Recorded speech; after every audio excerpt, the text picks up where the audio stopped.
Welcome back to the AutoTrader studio, where today we've got the Aston Martin DBX with us. Now we're going to take this car out for a drive in a moment, but first I'd like to explore why Aston Martin has gone down the SUV route. And I suppose the most obvious answer is because everybody else has gone down the SUV route. They are a massive cash cow for manufacturers, and we've seen almost every manufacturer worth their salt produce SUVs. Now, purveyors of performance cars like Aston Martin produce sporty SUVs, and this DBX is no exception. It's powered by an AMG-sourced twin-turbocharged 4-litre V8 that produces 405 kilowatts and 700 Newton meters of torque.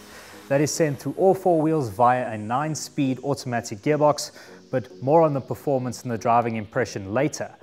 The car looks quite compact in the metal, but when you actually look at the details, it's 5 meters long. It's quite a unit of a machine. So the designers have done a really good job of blending these sort of typical SUV styling characteristics with an Aston Martin front end and this sort of large corporate Aston Martin grille. I think the car overall looks very good. Let's take a look at the rear end. Moving on to the rear of the DBX, we see Aston Martin has incorporated a spoiler into the design here. Now, initially when I saw the rear end of the DBX, wasn't the biggest fan, but I have to say, having seen the car in the metal, I am quite a big fan of the styling, particularly here at the rear. There is quite a lot going on. This car is so important for Aston Martin, I have to emphasize this. It's built on a bespoke platform that Aston Martin developed specifically for the DBX, and they produce their own factory that now produces the DBX exclusively. Now let's go out and drive the thing.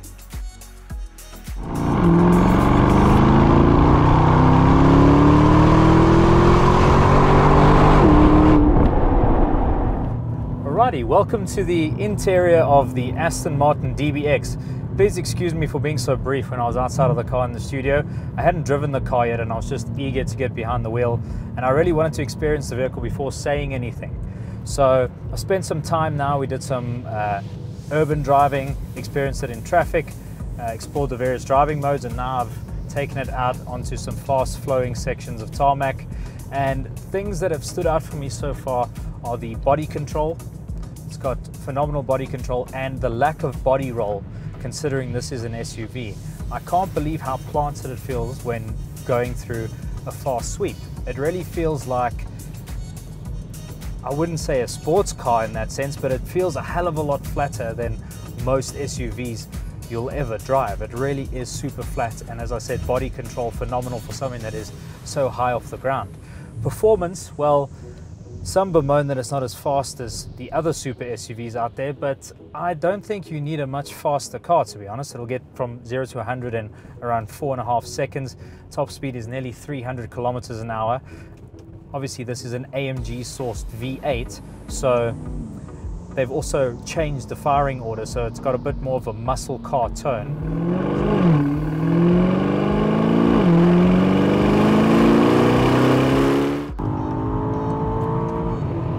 Yeah, that's a really, really cool sound. It even gives you those pops and bangs on the overrun. I love that. 9-speed automatic gearbox, not the fastest unit out there, but it's super effective. And in Sport Plus mode, the shifts are pretty ferocious. So have to say, overall, as a performance SUV, DBX is quite a compelling package.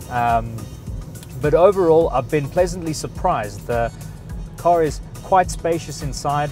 We've had a crew with us today, so head and legroom has been voluminous. The boot is massive, 631 liters. So overall, they've really nailed the SUV part, and I think from a driving experience there's enough in here to justify it as an Aston Martin. It certainly looks the part too.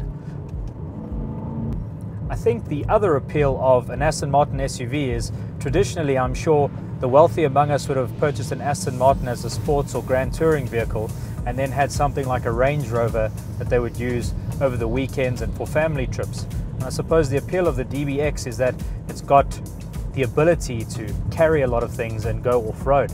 In addition to a GT mode, an individual mode, a Sport and a Sport Plus mode, there are also various off-road driving modes, one of which raises the vehicle's ride height, or ground clearance rather, to 235 millimeters.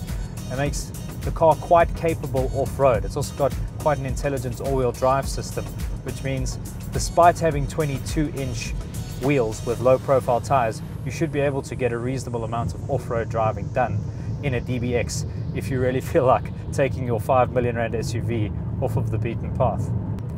And that brings us to the end of this Aston Martin DBX quick review.